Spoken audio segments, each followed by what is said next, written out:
오늘 이 찬양과 더불어서 제가 지난 한 주간 동안에 특별히 최근에 우리가 교회적으로 함께 읽고 있는 가정성경 읽기의 본문이 욥기에서 시편으로 넘어왔습니다. 지난 주간 여러분이 시편 20편까지를 보시게 되겠습니다만 욥기 내용이 얼마나 절망적인 환경 가운데 있었던 하나님의 사람 욥에 관한 이야기였었습니까? 시편 가운데로 시편의 거의 절반에 가까운 부분, 특별히 앞부분을 장식하는 내용들이 대부분 우리가 잘 알고 있는 믿음의 용사였던 다윗이 만들어 놓은 그러한 시들입니다. 그들의 삶이 정말로 의로운 삶을 살았고 우리가 잘 아는 대로 그들은 참으로 놀라운 인생을 살았습니다만 그럼에도 불구하고 그들의 생애 가운데 어떻게 이렇게 절망적인 삶의 심연 깊은 곳에 그 고통스러운 그런 어떤 삶의 내용들을 내장하고 있었을까? 어떻게 이렇게 의로운 사람들에게도 이런 고난이 있었을까? 어떻게 하나님은 이렇게 의롭게 사는 욥에 관한 것은 욥기 1장에 보면 동방에서 가장 의로운 자라 그랬거든요. 하나님은 하나님 앞에 와서 두 번에 걸쳐 참수하는 사탄에게 내 종 욥을 유의하여 보았느냐? 그의 의로움에 대하여 하나님이 인정하셨던 이 땅에 사는 수많은 사람 가운데 아마도 하나님이 가장 인정했었던 의로웠던 사람이 욥이라고 하는 사람에 대하여 그렇게 하나님께서 인정하시는 대로 어떻게 그렇게 고난을 허용하셨을까? 우리가 잘 아는 대로 다윗은 얼마나 위대한 하나님의 사람입니까? 나면서부터 그의 영성은 얼마나 위대합니까? 그의 하나님을 사랑하는 마음이 얼마나 크고 얼마나 놀랍습니까? 그럼에도 불구하고 고난 가운데 던져뒀던 다윗 왜 그랬을까? 그런 생각들을 시편을 읽으면서 욥을 읽으면서 욥기를 보면서 상당히 많은 시간 동안에 저에게 주는 그런 주제였었고 한편으로는 하나님 왜요? 라고 하는 그런 질문들을 많이 던지는 시간들을 가지게 됩니다.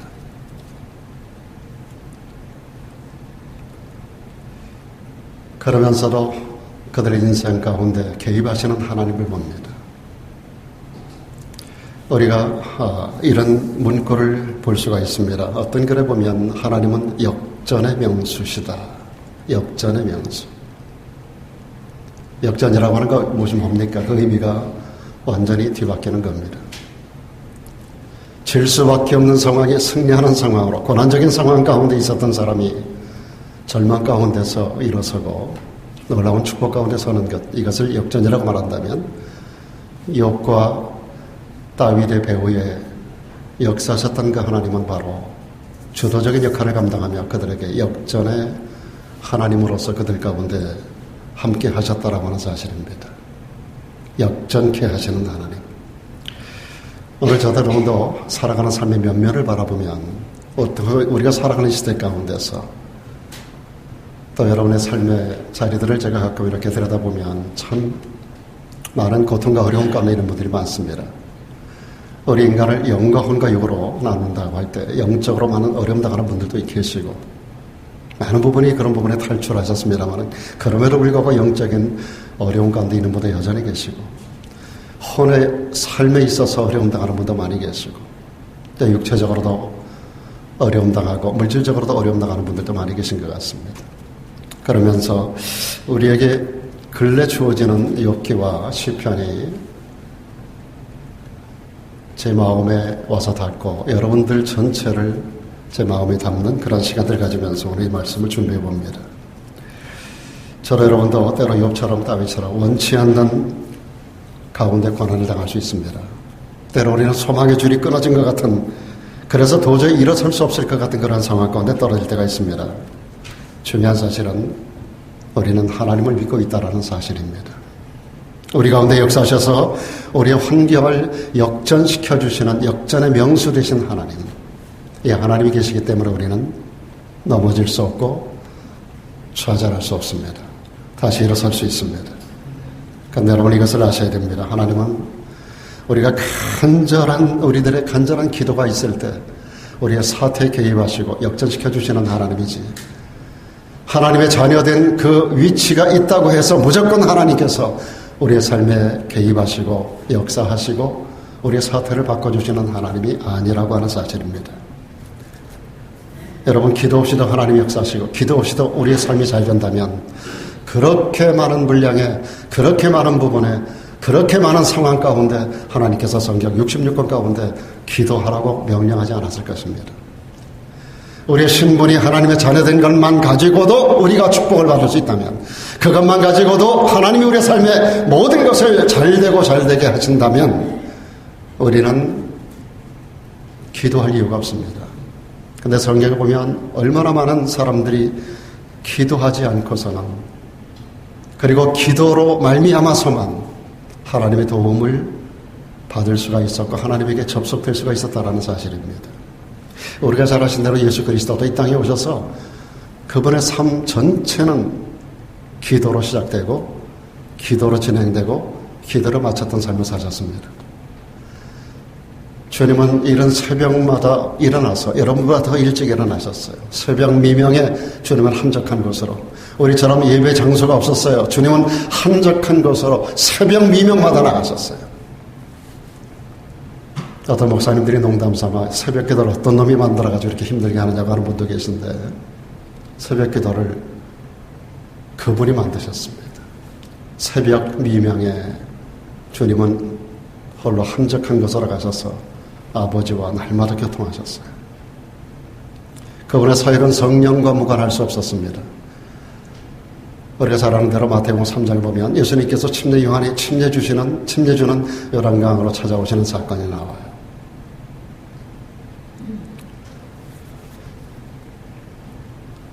그곳에서 침례를 받고 아웃으로 물 밖으로 나오실 때 하늘문이 열려요.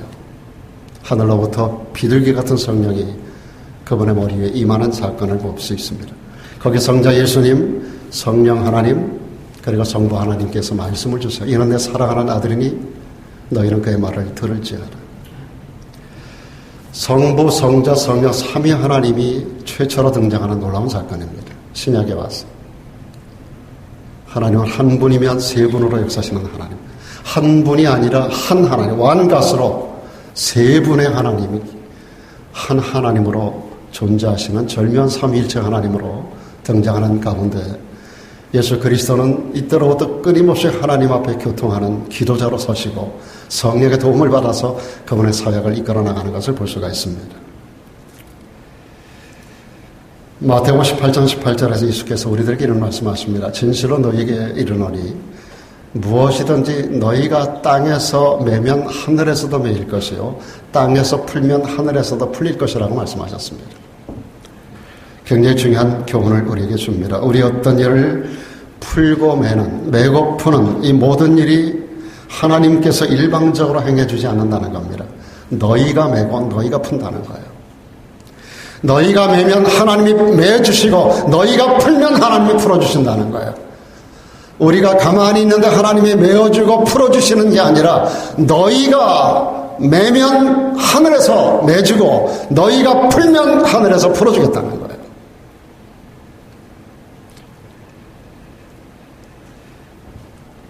우리가 하나님 앞에 기도하면서 매달라고 기도해야 된다는 거예요. 우리가 하나님 앞에 기도하면서 풀어달라고 기도해야 된다는 거예요. 매달라고 하면 매주시고 풀어달라고 하면 하늘에서 하나님 듣고 풀어주신다는 겁니다. 너희가 매고 너희가 풀면 하늘에서 매고 하늘에서도 풀린다. 하나님은 이렇게 말씀하십니다. 나 주 여호와가 말하노라. 내가 너희를 축복하는 거 알지? 너희 영혼이 잘되게 하는 거, 너희 범사가 잘 되는 거, 너희가 모든 일이 형통한 거, 내 뜻인 거 알지? 내가 너 사랑하는 거 알지? 너희가 형통하기를 원하는 거 알지? 창세기 1장으로부터 계시록 마지막까지 성경 가운데서 하나님께서 우리에게 주는 모든 외침 가운데 하나는 내가 너희를 축복하기를 원한다는 거예요. 너희 영혼이 잘되고 범사가 잘되고 강건하기를 원한다라고 말씀하십니다. 하늘의 하나님이 가장 좋은 은사와 좋은 선물들을 하늘의 하나님께로부터 우리들에게 내려주시는 하나님으로 가장 좋은 선물 되신 예수 그리스도를 이 땅에 보내주시며 아들을 보내주신 그분이 아들과 함께 모든 좋은 것을 우리에게 더하여 주지 않겠느냐라고, 우리 하나님 우리에게 모든 걸 주기를 원하시고 우리가 잘되기를 원하시는 하나님이라고 하는 것, 하나님께서 때를 따라 우리들에게 메시지를 주시는데 그런데 이 말씀을 주셨어요. 나 주 여호와가 말하노라. 내가 너에게 약속했어. 그래, 그게 내 본 뜻이야. 그런데 말이야, 그래도 너희는 내게 기도해야 돼. 나는 모든 걸 예비하고 있어. 모든 것이 풍성해. 모든 걸 어느 때든 줄 수 있어. 모든 문제를 해결해 줄 수 있어. 그리고 주기를 원해. 주는 하나님이야. 그런데 말이야, 그래도 너희가 기도해야 돼. 그래야 그 기도의 통로를 통해 내가 주는 거야. 그 기도를 통해서 내가 너희를 축복하는 거야. 그 기도를 통해서 내가 너희를 복주는 거야. 그 기도를 통해서 내가 너희를 일으키는 거야. 그 기도를 통해서 내가 너희 손을 잡아주는 거야. 그래도 이스라엘 족속이 이와 같이 자기들에게 그것이 이루어지기를 기도해야 할지니라. 기도해야 할지니라. 구해야 된다는 겁니다. 구하여야 할지니라. 하나님은 우리를 축복해 주길 원하는 줄로 믿습니까? 여러분 잘 되기를 원하는 줄로 믿습니까? 약속하신 하나님인 줄 믿습니까? 여러분 인간을 만들고 제일 먼저 주신 메시지가 뭐예요?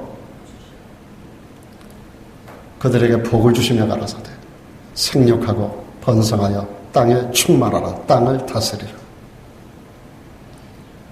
인류를 쓸어버리고 방주에서 나온 또 새로운 인류의 시조였던 노아 가족에게 하나님께서 복을 주시며 가라사대. 여러분 예수 그리스도가 이 땅에 오셔서 잃어버린 축복을 다시 모든 백성들에게 선포하는 사건이 구원의 복음입니다. 그것이 은혜의 복음입니다. 바울은 이것을 깨달았습니다. 내가 이 은혜 복음 증거하는 일을 마치려면 나의 생명을 조금 더 귀한 것으로 여기지 아니하노라. 복주기를 원하시는 하나님, 우리는 그리스도 예수 안에서 우리 영혼이 잘되고 범사가 잘되고 강간하며 생명을 얻되도 풍성히 얻게 되는 놀라운 역사를 경험할 수가 있습니다. 복주기를 원하시는 하나님, 그런데도 우리들에게 그 하나님의 액션을 위하여, 하나님의 일하심을 위하여, 하나님의 약속 성취를 위하여 그래도 나에게 구해야 돼. 기도해야 할지니라. 구하여야 할지니라. 전능하신 하나님은 우리가 절망적인 사태를 당했을 때, 어려운 일에 있을 때 우리의 삶을 역전시켜 주기를 원하십니다. 자녀들의 형통을 기뻐하시는 아버지 하나님, 자녀들의 형통을 기뻐하시는 하나님, 그 종들의 형통을 기뻐하시는 하나님, 그 하나님께서는 여러분들의 모든 절망적 환경을 변화시켜서 역전에 이르게 하시는 역전의 하나님이신 줄로 믿습니다. 여러분, 어떤 일에 여러분들에게 소망의 줄이 끊어졌다라고 느껴질 때가 있을 수 있어요. 왜 나에게는 이런 고난이 오지? 왜 이 시대 사업은 이렇게 어려운 거야? 왜 내 몸이 이럴까? 왜 나의 삶은 이런가? 그러한 질문이 여러분에게 던져질 때가 있어요. 그럴 때 여러분, 사태를 역전시켜 주시는 하나님 앞에 부르짖고 기도하기를 주의 이름으로 부탁을 드립니다. 한나가 그렇게 했어요. 그는 성전에 와서 술 취한 여자가 술 먹고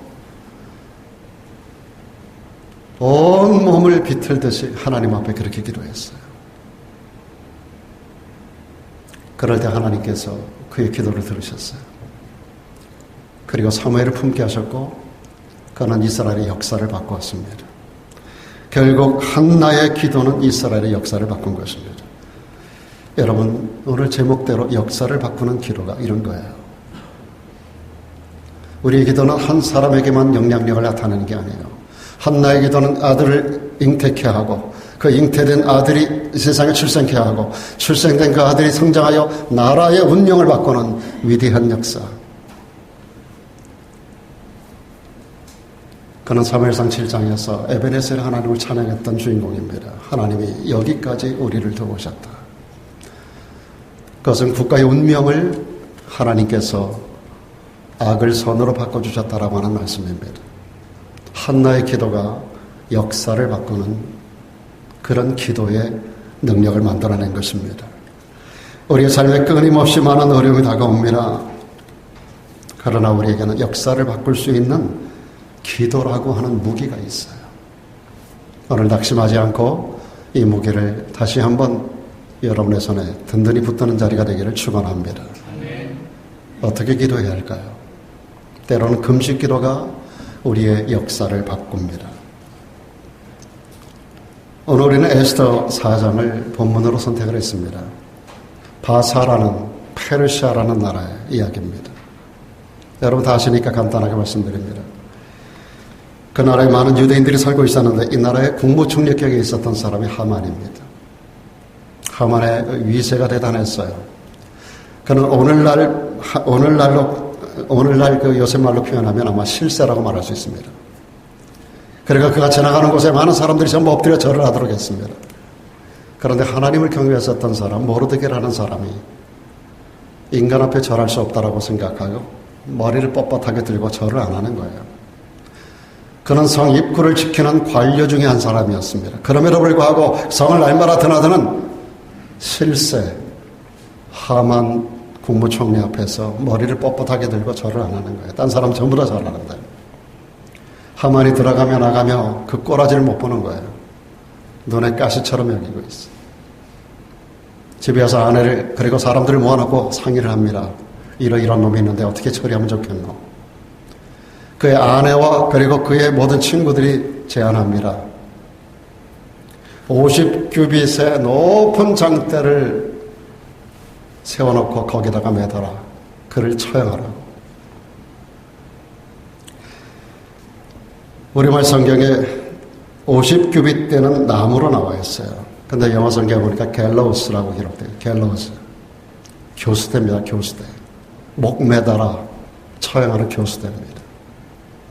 50규빗 되는 갤로우스를 달아서 거기 끝에다가 줄을 매달고 거기다 높이 달아가지고 목 매달아 세우고 모든 사람들이 보게 하는 거예요. 50규빗이면 25m예요.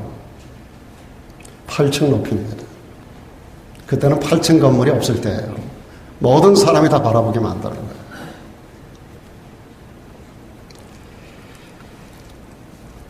그런데 이 모르드게는 당시 왕후였었던 에스더가 일찍 조실 부모를 했기 때문에 부모 역할을 하며 키워냈던 사람이에요. 그가 키워놓은 에스더가 참 아름다운 성품과 아름다운 외모를 가지고 있었어요. 그래서 왕의 눈에 들고 왕후가 됩니다. 내용들은 여러분 잘 아시니까 설명을 약하게 했습니다. 모르드게가 너무너무 다급해진 거예요. 자기만 처형한다는 게 아니라 모든 파사 제국 안에 있는 모든 유대인들을 한 날을 정하고 그날 전체를 다 죽인다는 거예요. 이것을 왕에게 거짓말을 해서 왕의 반지를 빼서 인장을 찍고 파사 제국 그 영역 안에 있는 모든 나라 사람들에게 파발마를 보내서 전부 다 방을 붙여 같은 날 같은 시간에 유대인들을 전멸시키는 그런 계략을 짠 거예요. 모르드게가 너무너무 군급한 가운데서 성 앞에서 상복을 입고 왕후 에스더에게 그 상황을 알립니다. 오늘 말씀 가운데 보면 14절에 이런 말씀이 있어요. 이때에 네가 만일 잠잠하여 말이 없으면 에스더에게 간절하게 부탁하는 거예요. 이 일에 네가 개입을 해달라는 거예요. 이때 네가 만일 말이 없이 잠잠하고 있으면 하나님은 다른 방법으로 다른 사람을 통하여서라도 어떤 방법으로라도 이 백성을 구원할 것이다. 그러나 너와 너의 아비 집은 멸망하리니 네가 왕후의 위를 얻은 것 이때 왕후가 된 것이 이때를 위함인 줄 누가 아느냐. 한두 번의 경론이 있었습니다. 아무리 왕비라 하더라도 왕이 호출하지 않으면 나갈 수 없는 그러한 규례가 있었거든요. 왕을 지금 만나지 못한 지가 오래됐어요. 나 지금 왕 만날 수 없어요. 시간은 촉박합니다. 안 된다고 말합니다. 모르드게가 그래서 주는 말이에요. 이때 네 입을 잠잠고 있으면 하나님은 다른 방법으로도 역사하실 수 있어. 그러나 오늘 너를 왕으로 세운 이유는 바로 이때를 위함인 것이라고 나는 생각해요. 결국 에스더가 그의 결단을 모르드게에게 전달하는 게 16절이에요. 당신은 가서 수산에 있는, 이때 수산이 왕궁이에요. 왕궁 그 지역 도성입니다. 수산 도성에 있는 모든 유다인들을 다 모으고 나를 위하여 금식을 선포하라. 밤낮 3일을 먹지도 말고 마시지도 마소서. 나도 나의 시녀들과 더불어 같이 그렇게 금식하겠다. 그리고 나서 내가 왕에게 나아가겠다. 규례를 어기고 왕에게 나아가리니 죽으면 죽으리이다. 많은 사람이 이 끝에 문장밖에는 기억을 못합니다. 죽으면 죽으리이다. 이런 배경 가운데 이 말이 나온 거예요. 죽으면 죽으리이다. 아니 왕후가 와이프인데 남편에게 나가는 게 무슨 대단한 일이라고 죽으면 죽어? 규례를 어기고 그랬어요. 이때 규례는 왕이 호출하지 않으면 왕후라도 왕 앞에 나오면 그 앞에 군사가 서 있다가 목을 치게 돼 있어요. 왕이 부를 때만 오는 거예요.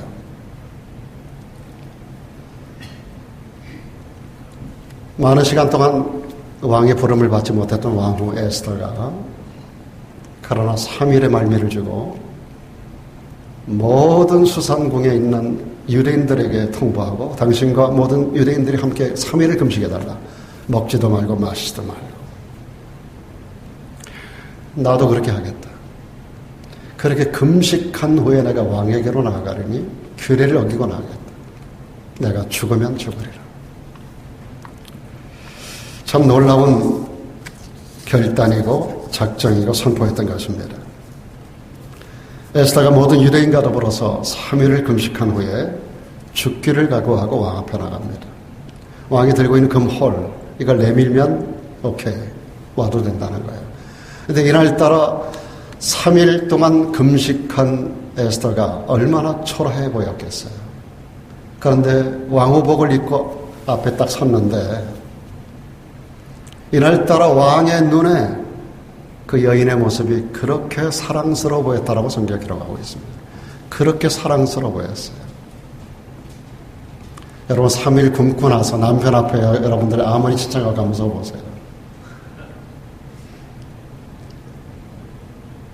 그런데 하나님께서 그 눈을 사랑스러운 눈으로 바꿔주셨어요. 그래서 그 모를 내미는 거예요.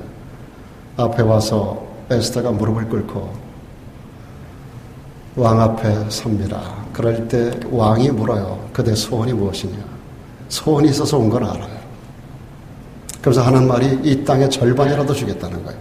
파사 제국이 얼마나 큰 나라입니까, 여러분? 바벨론을 멸망시킨 나라가 파사예요. 메데 파사. 아수르를 바벨론을 메데 파사가, 이 파사가 바벨론 왕국 전체를 집어삼킨 나라예요. 그 휘한 나라가 얼마나 큰 나라예요. 그 나라의 절반이라도 주겠다는 거예요. 에스더는 2번에 걸쳐서 장체를 배설하고 왕과 하만을 그 자리에 초대합니다. 그리고 2번째 초대한 자리에서 하만의 계략을 폭로합니다. 이 말을 듣고 왕이 노하여 벌떡 일어나서 저 후원 바깥으로 나갑니다. 왕의 후원 바깥으로. 막 노가 가득 차서 이 노를 어떻게 자제하지 못해가지고 그런 일이 있어. 그리고 저 후원 바깥으로 나가는데 이때 하만이 이제 나는 죽었구나라고 생각을 한 거예요. 그래가지고 에스더 앞으로 기어옵니다. 그래서 에스더 이 무릎 있는 쪽이 이렇게 보좌에 앉았을 거 아니에요. 그 앞에 이렇게 엎드렸다 그래 성경에. 에스더의 이 걸상 거기 앞에 엎드려 그 앞에 무릎이 나가 있을 거 아니에요. 그러니까 무릎을 거의 잡다시피 한 거예요. 무릎은 안 잡았겠지. 그러나 그 걸상을 잡고 그 무릎 앞에 엎드러진 거예요. 그러고 나를 살려달라고 하는데 왕이 나갔다가 후원해서 다시 돌아오는데 이 모습을 본 거예요. 뒤에서 보니까 하만이 자기 아내의 무릎을 강간하는 것 같은 그런 모습을 본 거예요. 그래서 그가 그런 말을 합니다. 저가 궁중 내 앞에서 왕후를 강간까지 하고자 하는가 하고 소리를 냈다 지르니까 칼을 든 병사들이 즉각적으로 나와서 하만을 끌고 나갑니다. 그러고 나서 하만의 그 계략을 알고 그의 집에 50규빗 되는 장대를 세우는 곳, 교수대를 세우는 것을 보고를 들어요. 그래, 거기다 그놈을 달아라. 그래서 하만의 목을 거기에 달아요. 그의 아들들 전체를 처형합니다. 그 집안 전체를 처형하고, 그리고 이 모든 집안의 재산과 그리고 하만의 모든 명예와 그 모든 위치와 권세를 전부 모르드게에게 줍니다. 모르드게. 죽음 직전에 있었던 온 유다 민족을 살리는 역사가 일어납니다. 그리고 나서 죽이기로 작정된 날과 그 다음날 일어서 그 이후부터 이스라엘 백성들에게 불임절이라고 하는 것이 시작이 됐습니다. 에스더와 온 유다 민족의 금식 기도가 에스더의 죽으면 죽으리라고 하는 이 믿음이 역사를 바꾸었습니다. 오늘날에도 절망적 상황 속에 때로 우리가 금식할 이유가 있습니다. 하나님께서는 기도의 능력 가운데 금식 기도를 가장 강하게 응답하시는 방법으로 우리들에게 성경은 여러 번 말씀하셨습니다. 뿐만 아니라 힘쓰고 애써서 하는 기도가 역사를 바꿉니다. 이사야 38장에 보면 히스기야 왕이 병들어 죽게 된 사건을 기록하고 있습니다. 그 병을 신학자들은 거의 대부분 위암이었을 거라고 말합니다. 하나님께서 이사야를 통하여 히스기야에게 너는 너의 집에 유언하라. 집을 정리하라. 죽고 살지 못하리라. 말씀하셨어요. 이 말씀을 들은 히스기야가 얼굴을 벽으로 하고 하나님 앞에 통곡하며 기도합니다. 하나님은 이날에 그의 눈물에 통곡하는 기도를 들으시고 마음을 바꾸십니다. 그래서 이사야 38장 5절 6절에 보니까 내가 너의 기도를 들었고 내 눈물을 보았노라. 내가 네 수한에 15년을 더하고 너와 이 성을 아수르 왕의 손에서 건져내겠고 내가 또 이 성을 보호해 줄 거야. 여러분 한번 따라해 보겠습니다. 내가 내 기도를 들었고 내 눈물을 보았노라. 얼마나 멋있는 소리입니까? 여러분의 기도와 눈물을 하나님이 듣고 계시고 보고 계신다는 겁니다. 내가 내 기도를 들었고 내 눈물을 보았노라. 주님은 오늘도 우리의 기도를 듣고 계시고 절박하여 어쩔 줄 몰라 하는 우리들의 눈물을 보고 계십니다. 우리가 힘쓰고 애써서 기도할 때 하나님은 역사를 바꾸어 주시는 역전케 하시는 하나님인 줄로 믿습니다. 여러분 성경에 예수님이 기도하는 모습을 보세요. 예수님은 하나님입니다. 기도하지 않아도 되는 하나님이신 그분이 기도하셨어요. 침례받을 이유가 없는 그분이 침례를 받으셨어요. 여러분 예수님께서 하나님이심에도 불구하고 그분이 기도하는 현장을 여러분 알고 계시잖아요. 어떻게 표현합니까? 예수께서 힘쓰고 애써 더욱 간절히 기도하시니 이마에서 떨어지는 땀이 땅에 떨어지는 땀이 핏방울같이 되었다 그랬어요. 여러분 이렇게 기도해 본 적 있으세요? 한 번이라도? 정말 땀이 온몸을 적시는 기도를 한 번이라도 해보신 적 있으세요? 여러분 기도하고 일어난 자리가 흥건하게 젖어본 적 있으세요? 그런 기도는 반드시 하나님이 기적을 일으키는 것을 저는 너무나 많이 체험을 해봤어요. 기도도 종류가 많습니다. 어떤 기도도 다 하나님께서 들으시겠지만 특별히 하나님 강력한 하나님의 능력으로 역사하시는 즉각적으로 역사하시는 대부분의 기도는 이런 기도입니다. 여러분 예수님만 그렇게 기도하신 게 아니에요. 엘리야도 보세요. 갈멜산상의 엘리야 그 노인 선지자 엘리야가 기도하는 모습을 보고 그 절박한 시대적인 운명 앞에서 그가 하나님 앞에 비를 부르는 기도를 어떻게 합니까? 머리를 양무릎 사이에 집어넣으셨어요. 집에 가서 한번 테스트 해보세요. 여러분 머리가 양무릎 사이에 들어가는가? 한번 해보세요. 절박하면 들어갑니다. 절박하면 머리가 양무릎 사이에 들어갑니다. 머리가 양무릎 사이에 서서 들어가는 게 아니라 무릎을 꿇어야 돼요. 첫째. 그리고 그냥 한번 넣어보세요. 안 들어갑니다. 절박하면 허리가 휘어져요. 엘리야는 자기를 위해서 기도하는 게 아니었었어요. 민족의 운명을 위하여 기도하는 거예요. 그가 기도한 적 하늘이 비를 주고 그가 기도한 적 하늘 문이 닫혔어요.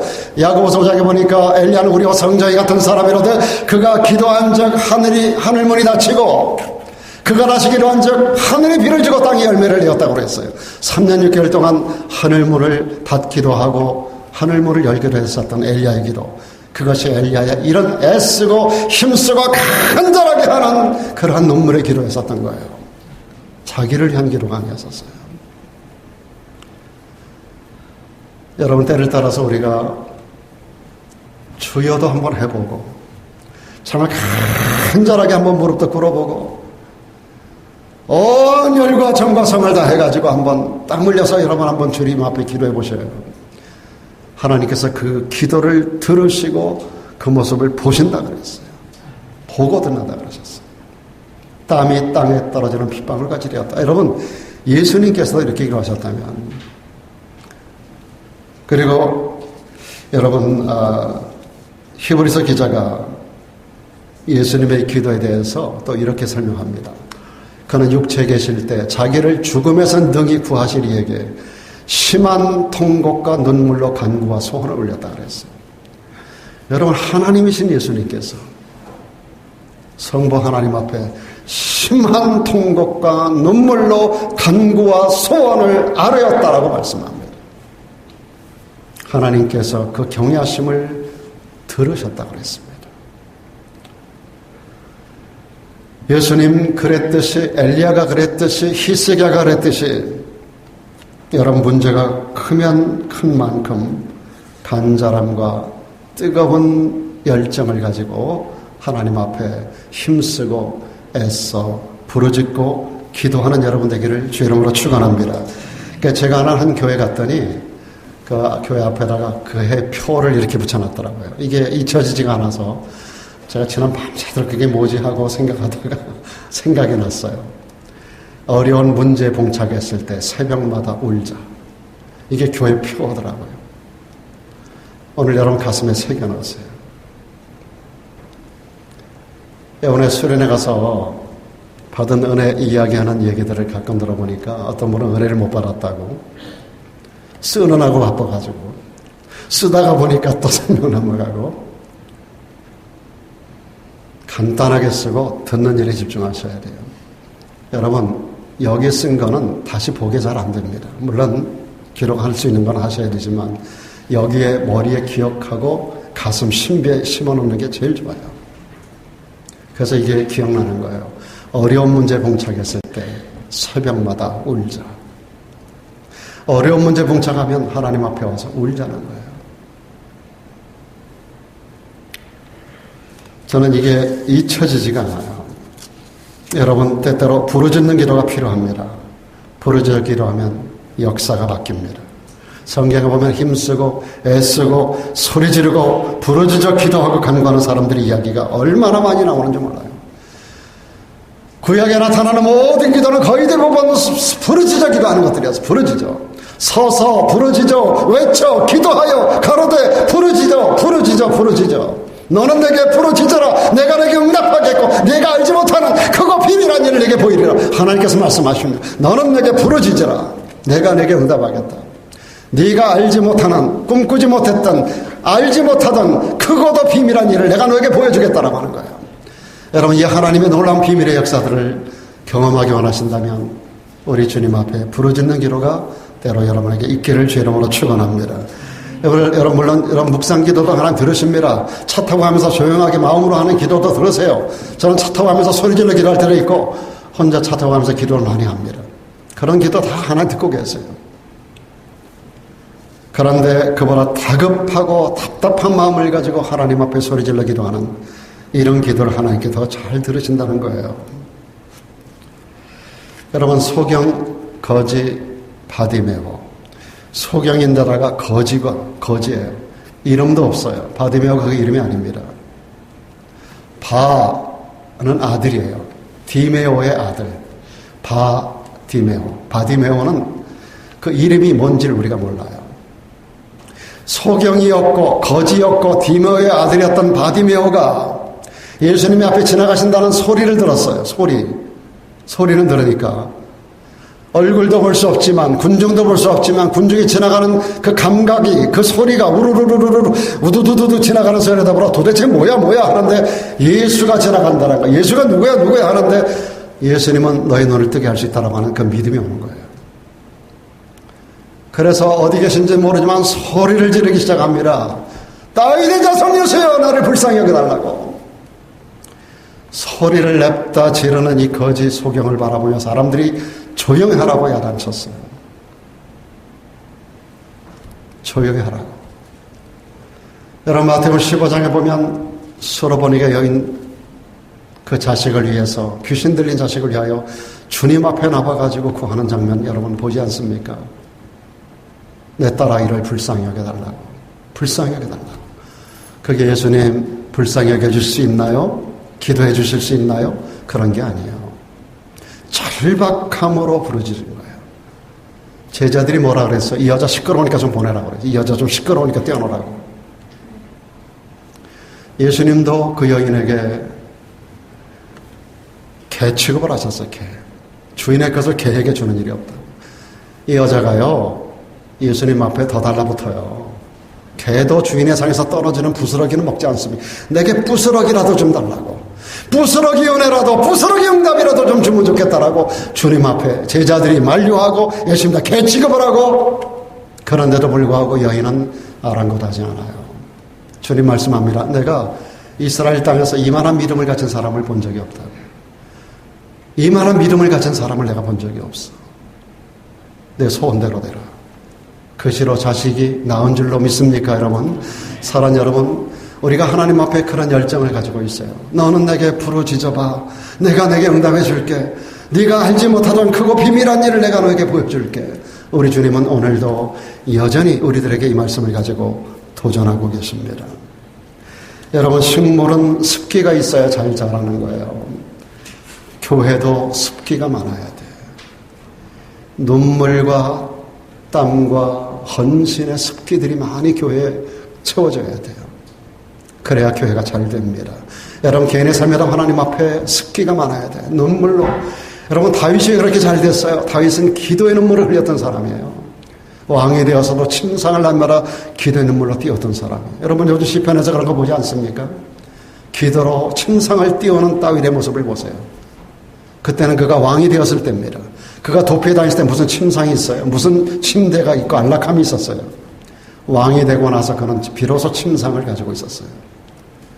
침상에서 하나님 앞에 눈물로 하나님 앞에 기도했던, 기도와 간구와 소원을 아랬던 다윗. 우리는 수분을 많이 흘려야 돼요. 수분. 여러분, 수분이 많이 있어야 화초가 잘 되는 거예요. 오늘 우리 교회 눈물과 땀을 흘리는 기도하는 습기 많은 교회가 되기를 주의 이름으로 축원합니다. 여러분의 가정이 습기로 가득 채워지는 가정을 세우기를 축원합니다. 드라이한 가정이 아닙니다. 여러분, 드라이한 사업을 만들지 마세요. 여러분, 사업장을 가도 문 열어놓고 손님부터 바라보지 말고 30분 일찍 가세요. 문 열어놓고 문 닫으세요. 다시 닫고 들어가서 문 여는 시간까지 들어가서 물건 놓고 축복하고 한번 기도하고 선포해보세요. 예수 이름으로 명하노니 팔려나갈지어다. 팔려나갈지어다. 수많은 카스터마들이 이 땅에, 이 재단, 이 가정에, 이 사업장에 문을 열고 들어올지어다. 그날 땅에 이삭의 100배 축복을 내게 허락하옵소서. 여러분, 30분 일찍 가서 문 열고 들어가서 문 다시 닫고 들어가서 먼저 사업장 놓고 하나님 앞에 한번 이 습기를 한번 온 모든 물건들에게, 모든 진열된 물건들에게 습기를 공급해 보세요. 그날에 하나님께서 내가 알지 못하는 크고 비밀한 일을 보여준다 그랬으니까 사람들 발걸음을 인도하지 않겠습니까? 저는 LA에서 처음 미국 돌아왔을 때 그런 간증하는 집사님을 보았어요. 한 스트릿인데 그 지역은 전부 옷가게를 하는 집이라는 거예요. 똑같은 가게들이 쭉 되는데 자기 집이 제일 안 좋은 자리에 있었대요. 그런데 다른 가게보다 매상이 2배, 3배가 났다는 거예요. 그분이 가르쳐준 얘기, 그날 간증한 게 제가 좀 전에 한 얘기예요. 30분 전에 잠깐 출근한대요. 문 열자마자 밖에 커스터머들 오나 가나 이걸 보는 게 아니라 30분 전에 가서 문 닫아놓고 들어가서 물건마다 손을 대고 기도한다는 거예요. 예수 이름으로 명하노니 오늘 팔려나갈지어다. 그러고 다닌대요. 그리고 하나님 앞에 간절하게 마무리 기도하고 문을 열면 바로 옆에 가게들, 자기 가게 똑같은 스트리트에 있고, 그리고 자기 가게 위치가 가장 안 좋은 자리인데도 이상하게 자기 가게로 커스터머들이 찾아온다는 거예요. 제가 캘리포니아 처음 들어왔을 때 LA에서 어떤 교회에서 제가 들은 간증이에요. 여러분에게 제가 사업 성공의 비결을 가르쳐 드리는 거예요. 뿐만 아니라 회개 기도가 역사를 바꾸기로 합니다. 우리가 기도를 해도 응답이 없는 경우가 많아요. 왜 응답하지 않는가 이유 중에서 하나가 회개하지 않기 때문에 기도 응답이 없을 때가 많습니다. 시편 기자는 66편에서 이렇게 말합니다. 내가 내 마음에 죄악을 품고 기도하면 주께서 듣지 않는다 그랬어요. 이사야서에서 이런 말씀이 있습니다. 여호와가 손이 짧겠느냐 귀가 둔하겠느냐. 여호와께서 손이 짧아 구원치 못하심도 아니고 귀가 둔하여 듣지 못하심이 아니야. 너희 죄악이 하나님과 사이를 내었어. 여기서 아무리 하나님 앞에 구하여도 이 죄악이 가로막고 있다는 거예요. 하나님이 아무리 응답을 주려고 해도 이 죄악 때문에 응답이 없다는 거예요. 그래서 다니엘서에 보면 다니엘이 기도를 21일 동안 계속 폭죽 쏘아 올리듯이 쏘아 올리는 걸 보지 않습니까? 중간에 막힌 것을 걷어내는 거예요. 여러분, 우리의 기도는 응답이 올 때까지 한 번 기도해서 응답되는 경우가 있어요. 근데 이런 경우는 드뭅니다. 여러분, 질병 치유를 위해서나 또는 어떤 문제 해결을 위해서 한 번만 기도해서 응답되는 경우는 거의 없어요. 근데 계속해서 믿음을 가지고 계속 그 기도가 반복되면 다니엘은 21일 동안 중단하지 않았어요. 응답이 올 때까지. 3주가 정해진 날이 아니라 3주에 응답이 안 됐으면 다니엘 아마 죽는 날까지 했을 거예요. 여러분, 하나님 앞에 우리가 기도가 중단되면 안 돼요. 그런데 더 중요한 것은 중간에 가로막힌 것이 있으면 안 돼요. 마귀가 가로막기도 하지만 중요한 것은 우리의 죄악이 가로막는다는 거예요. 내 귀 손이 짧겠느냐? 내 귀가 둔하겠느냐? 내 손이 짧아 구원치 못하겠느냐? 내 귀가 둔하게 듣지 못하겠느냐? 아니야. 너희 죄악이 나와 너희 사이를 가로막고 있어. 응답이 안 가. 올려도 내게 안 와. 하나님이 우리들에게 주시는 말씀이에요. 우리 죄악이 하나님과 사이를 내고, 그래서 회개가 역사를 바꾸는 능력으로 나타난다라고 하는 것입니다. 여러분, 예수님의 십자가와 관련해서 우리는 두 종류의 사람을 잘 알고 있습니다. 하나는 가룟유다고 또 하나는 베드로입니다. 십자가의 현장 가운데 등장한 가룟유다, 그는 예수를 배신했어요. 주님을 은삼십에 팔아넘겼어요. 그런데 그 현장 가운데 또 있었던 사람이 베드로예요. 베드로는 주님이 재판받아지는 현장 가운데 와서 예수님을 모른다고 3번을 부인했어요. 이후에 가룟유다는 목매 자살하여 죽고 지옥에 들어갔어요. 가룟유다는 그 이후로 베드로는 위대한 하나님의 종으로 변화되어 위대한 역할을, 초대교회 부흥의 역사를 주도하는 인물이 되었습니다. 가룟유다는 자기 길로 가요. 하나님께서, 우리 주님께서 말씀하셨어요. 그는 차라리 나지 아니하였으면 좋을 뻔하였느니라. 여러분 가운데 나지 않았으면 좋을 뻔한 사람이 있지 않기를 축복합니다. 나지 않았으면 차라리 좋을 뻔했던 사람, 그런 사람들이 세상에는 많이 있어요. 가룟유다는 그러한 불명예를 안고 베드로는 영광스러운 이름을 우리들에게 남겼습니다. 여러분, 어떤 차이가 있나요? 가룟유다의 죄는 가볍고 무겁고 베드로의 죄가 가벼웠기 때문인가요? 경중을 따진다면 저는 베드로의 죄가 더 크다고 생각해요. 가룟유다를 한 번 배신했지만 베드로는 3번을 모른다 그랬어요. 그것도 예수님을 저주하며 부인하여 가로되 내가 그를 도무지 알지 못하노라. 우리말 성경에는 신사적으로 기록되어 있어요. 저주하며 부인하는데 쌍소리 안 했겠어요? 내가 저는 모른다고 했을지도 몰라요. 그렇지 않겠어요? 저주하며 부인하여 가로되 나 저놈 도무지 몰라 이랬을지도 몰라요. 예수님을 향하여 한 번도 아니에요. 그리고 예수님 말씀하셨어요. 그 전에 이미 경고하셨어요. 너 오늘 밤 닭이 2번 울기 전에 나를 3번 부인한다고 그랬었어요. 2번 운다는 것은 한 번의 기회가 있다는 거예요. 한 번 울리기 전에 그가 한두 번 먼저 부인을 했어요.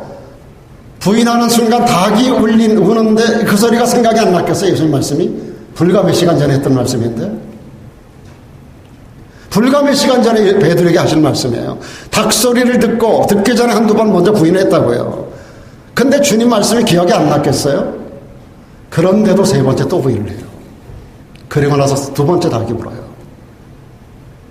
그리고 나가서 그가 비로소 밖으로 나갑니다. 머리를 벽에다 부딪혔을 거예요. 가슴을 때렸을 거예요. 통회하고 회개합니다. 이 회개가 베드로를 만든 거예요. 그러나 가룟 유다는 어떻게 했어요? 예수 판 것으로 마음의 충격을 받고 주님이 당하는 일을 바라보며 가책을 받았어요. 그리고 은 30을 제사장들이 갖다 던졌어요. 대제사장들에게. 그런데 여러분, 이것은 회개가 아니었습니다. 여러분, 회개라고 하는 것을 우리가 착각하면 안 돼요. 후회하는 건 회개가 아닙니다. 회개, 이게 한자로 보면 뉘우칠 회, 고칠 개예요. 뉘우치는 거는 회개가 아닙니다, 여러분. 많은 사람이 뉘우치는 거 가지고 회개했다고 그래요. 마음의 가책을 받은 것이 회개 아니에요. 고쳐야 돼요. 가던 길을 바꿔야 돼요. 가던 길을 돌이켜 바꾸는 거, 빚진 것을 갖다 갚는 거가 회개지. 잘못했습니다. 나 그거 인정해요. 이게 회개가 아니라는 거예요. 가던 길을 이거 잘못된 길이야 아는 것이 회개가 아닙니다. 이거 내가 잘못 가고 있는데, 그게 아니고 가던 길을 돌이켜야 돼요. 그래서 여러분, 빚진 것을 갚으라고 성경은 계속 말씀합니다.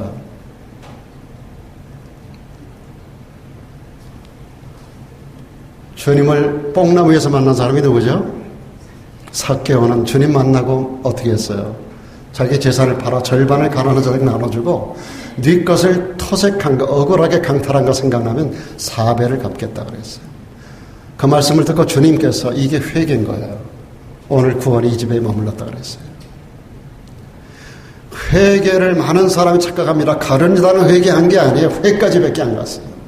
많은 사람이 후회합니다.